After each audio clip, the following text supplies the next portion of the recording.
today is that whatever you do, whatever you get, wherever you are, whatever joys, whatever sadness, whatever happiness, whatever mourning, whatever it is, it has to go through God. Take for instance Job in the Bible. He was living his life here on earth, worshiping God and all, and then suddenly he was just afflicted by sins, by pause and all those sicknesses, and then a lot of deaths. And you do know that at the beginning of Job, it was said that the devil came and asked God for permission to talk. He really did ask God for permission. That's the truth. So whatever comes your way, actually, I have a feeling that God lets it to happen. Okay, so let's see. Some things may be happening to you and you really don't understand why they are happening. For instance, you wake up in the morning and then you just wake up with that feeling like, oh no, I have a bad day today. You know, some of us do wake up like that. You just wake up and you're just like, oh no, today's going to be a bad day. It's not going to make sense. But then you drag your legs, you go to take your bath, you drag your legs, you come out and go to work, or you go to your business, and then when you reach there, everything can't just seem to be working. It seems like everything has, like the whole world is just against you on that day. Newsflash. The world is not against you. There's just something that you need to learn on that very day that you think is bad, because trust me, no day is bad. Every day is a good day. So when you think that those days are bad, take a minute, stop, pause, think about what exactly you are to learn from the events that happen on that day.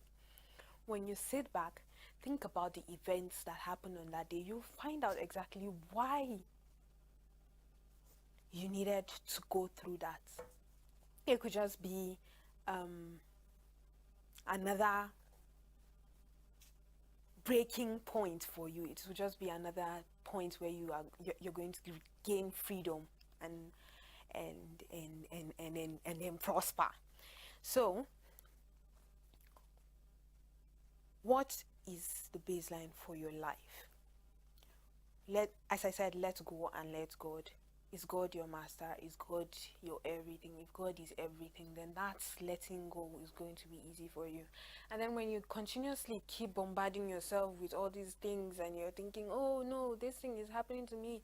Does God really exist? Oh no, this is happening to me. And am I the only person on the earth that is suffering? Oh, why me? And all those things. And you continue complaining and complaining. You're going nowhere. But when you take a minute, you pause. You think of the lessons that you learn from that situation that you have found yourself in.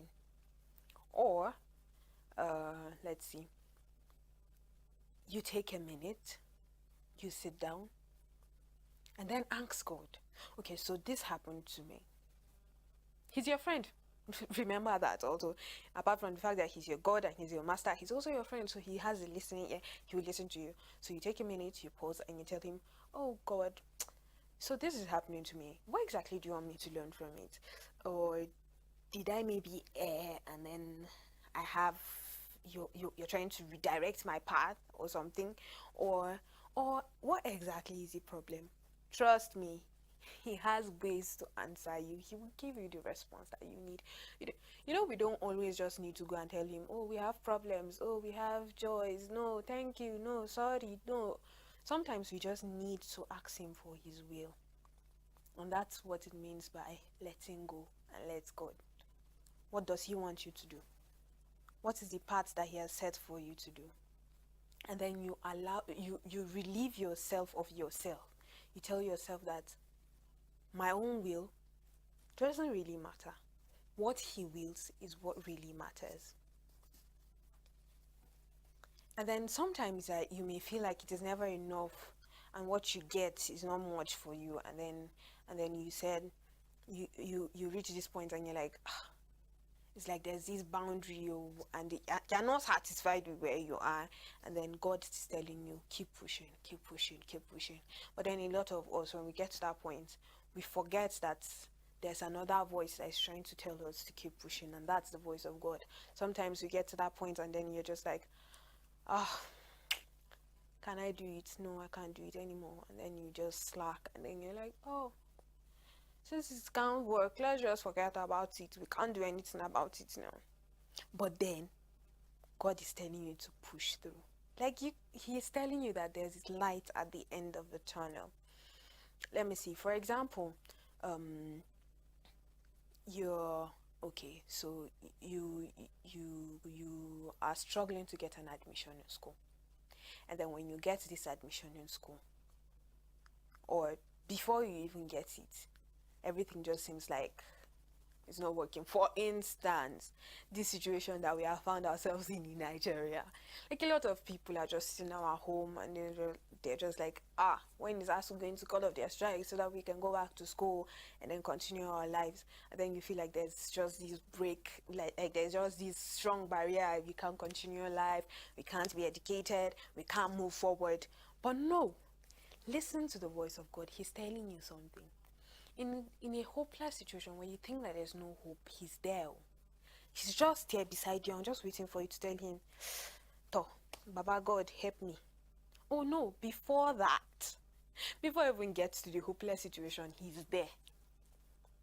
So when you have it in your subconscious that he's always there for you, in the good situation, in the bad situation, wherever you find yourself, whether happy or sad, or angry or frustrated or depressed, or even joyful or excited, whatever situation you are in, you know that he's sitting there beside you.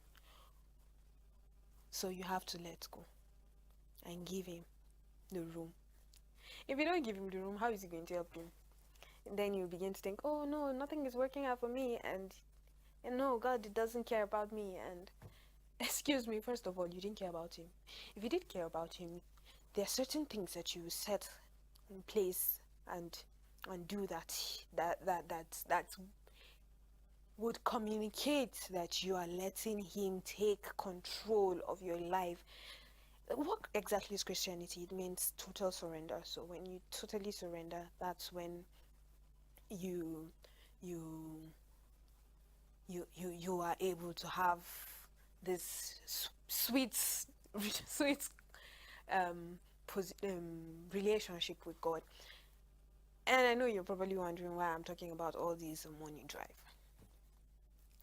It's a beautiful morning. You're supposed to go ahead and do businesses. But when you're doing businesses, you would face these obstacles, you face these trials, you face this and you do that, you see this and you do that, you do something to somebody that's not right, you do something that would disturb you, and all those things. You know how ups and downs are in your daily activities. When you stop, pause, take a deep breath, think of God. What does he want you to do? And try to do it the way he wants you to do it. My dear brother and sister, I promise you, if you do that, there's no way you're not going to be happy with the result. Oh yeah, and the glory has to go to him, so don't forget that. And next, I'd like to tell you that it may take you so long before you reach your point, so do not be distressed. But just as I said from the beginning, and as I've been saying, that you have to let go and let God. So when you think that you cannot reach the point that you want to reach, and then you begin to think, and then you begin to think and think and think and think and think and think till you reach your death. You know, when you're dead, but there's nothing you can do again. So when you think and think and think, in this world there are plenty things. So you see, one, there's depression, there's this mental imbalance, so you have schizophrenia. In case you don't know, just check it in the book. I promise you. Anyways, what I'm just saying is that if you let worry take over you, physically, mentally, spiritually, whatever it is, you are going to be drained. drained to the point that it seems like your life is gone. In fact, it could lead to your death. So be careful. Let go and let God. In fact, in the Bible, it actually does say that give your burdens to me. Like, he actually told us not to worry. He told us not to worry. He said if the sparrows, let me paraphrase, he takes care of the lilies in the field and then the sparrows, and he feeds them even though they don't farm and hunt and all. What more of you who are the son of God, or you who is the daughter of God? My dear brother and sister, let him do his thing. Let me use this phrase, take a chill pill. Chillax. Anyways, have him do everything in your life. The joys, the sadness. As I keep on repeating, the joys and the sadness is everything.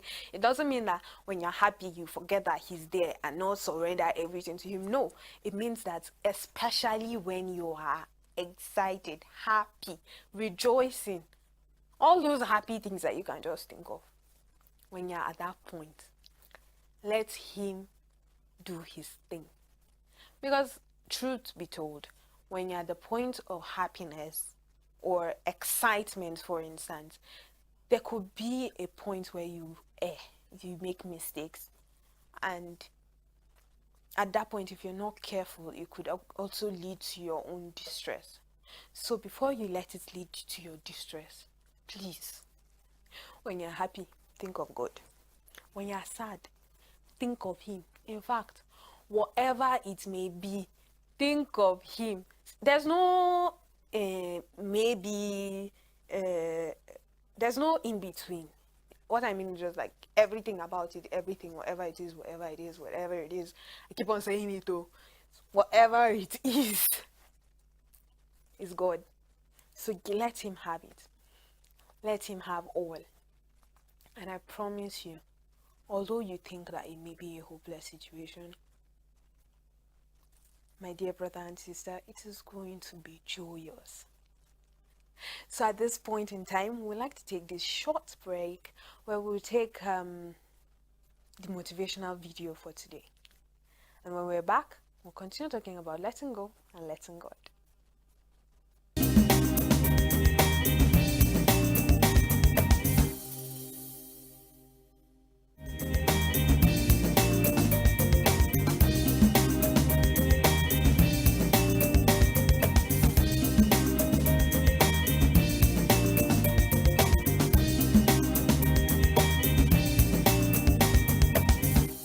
Mine suna Mrs. Jumedip.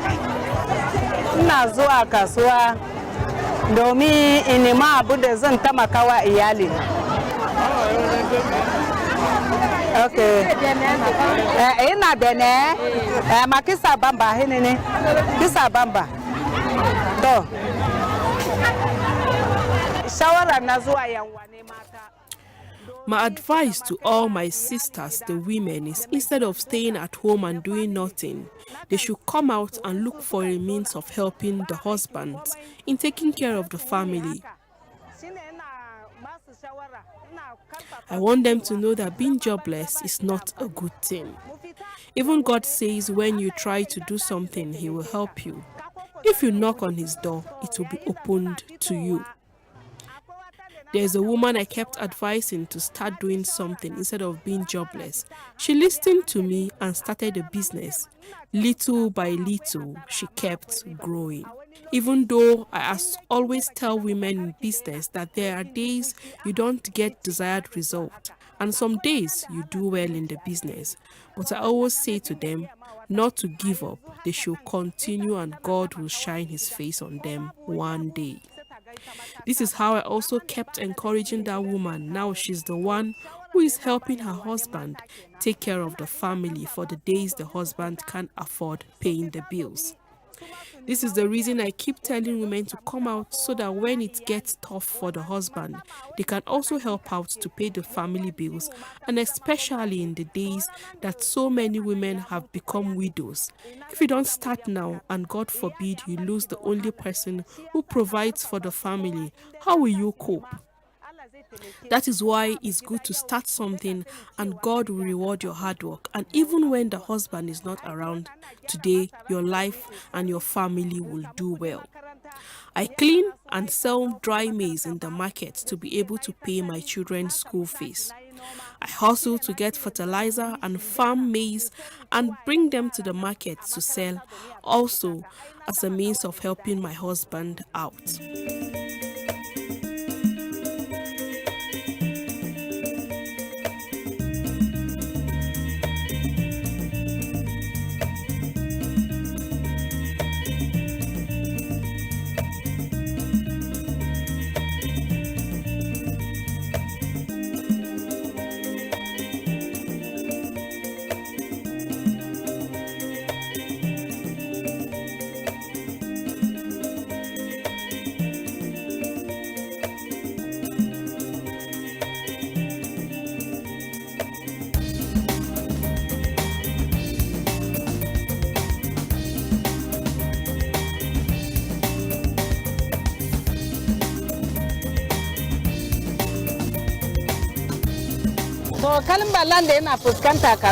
The challenges we face sometimes is low market patronage because everyone is complaining there is no money because of the present economy of the country. And also the rain is a challenge, even though without rain we won't be able to farm.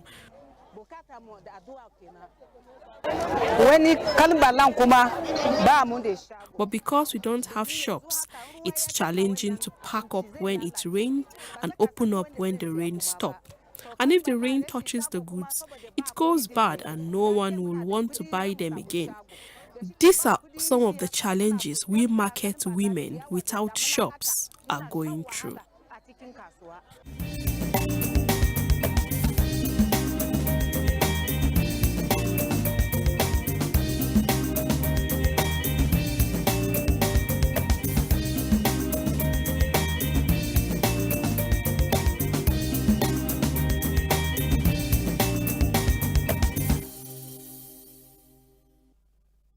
Welcome back.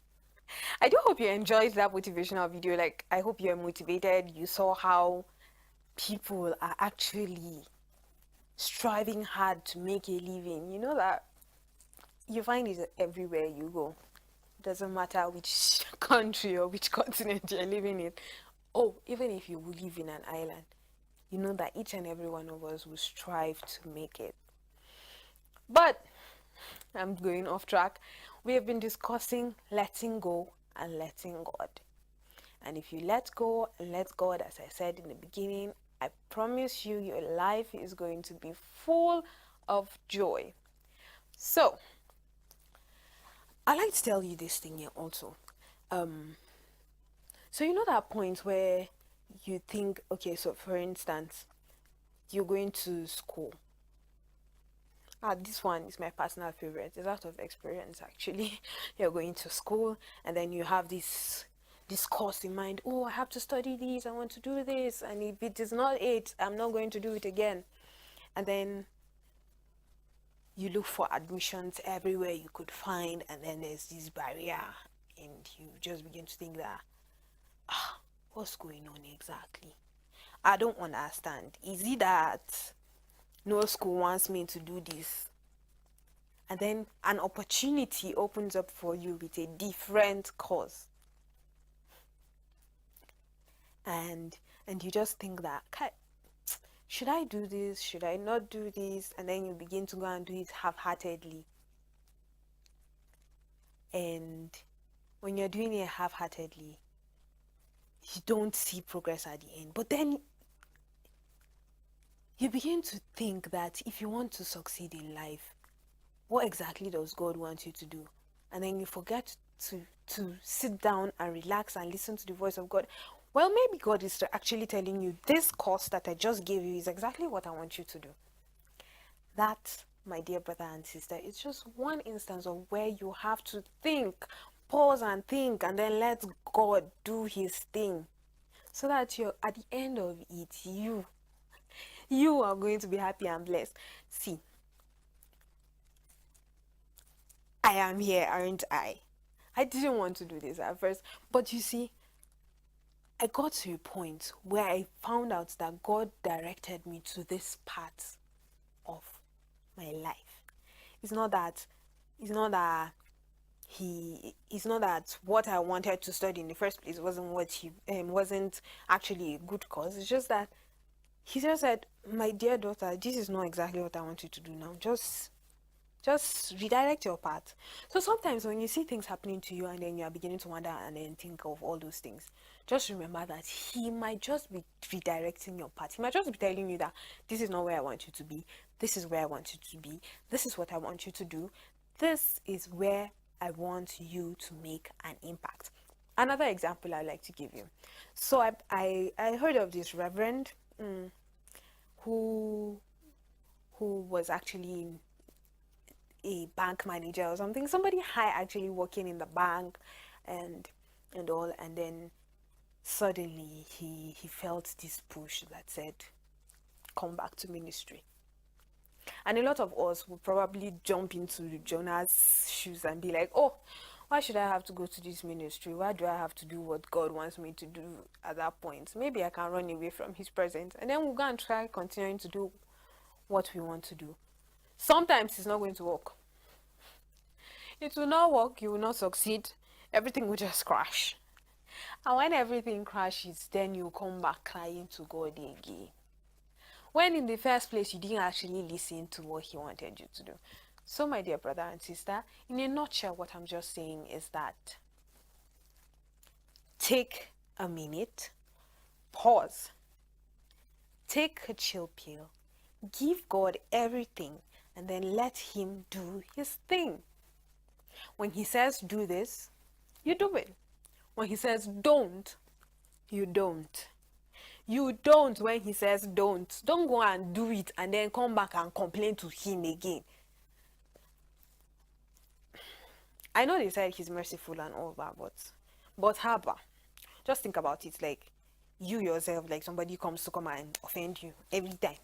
He come and pinch you, or he'll come and take your stuff and you don't want him to take that. Like, would you like it? You wouldn't. So if you wouldn't like it, think of your Heavenly Father. Would he like it when you are always against what he tells you to do? He wouldn't like it. So my advice to you, and that will be my closing remark actually, is that you should be careful when you are working with God. You should surrender everything. Doesn't matter what it is. Even the tiniest pea, you surrender it to God. You give everything to him, and I promise you, your life is going to be joyous and glorious. And that's a wrap on Morning Drive today. I remain Prudence Burga, and I do hope that you will join us tomorrow on another beautiful episode of Morning Drive. Have a blessed day ahead of you.